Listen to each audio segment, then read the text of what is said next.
Nous passons à l'actualité internationale. Au Gabon, l'arrestation de l'opposant et ancien Premier ministre Alain-Claude Bilibinze fait monter la tension politique. Interpellé à son domicile par les services de renseignement, il est désormais placé en détention provisoire dans une affaire liée à des faits remontant à 2008. Reportage de Jennifer Makonga.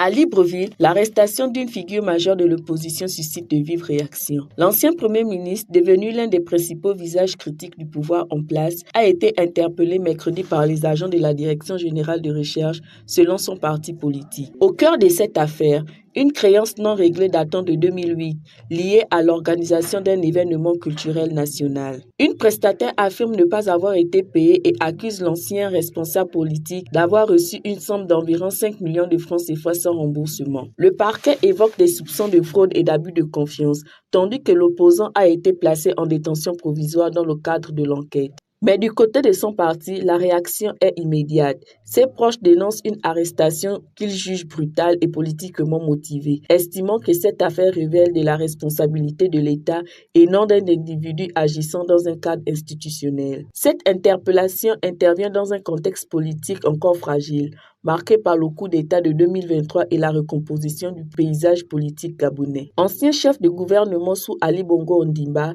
Bilibinze s'est imposé comme l'une des principales voix face au pouvoir de transition dirigé par le président Brice Oligui Nguema. Pour de nombreux observateurs, cette affaire dépasse désormais le cadre judiciaire. Elle pose la question de l'équilibre entre justice, opposition politique et respect des principes démocratiques. Reste à savoir si cette procédure judiciaire marquera un tournant politique ou une nouvelle source de tension.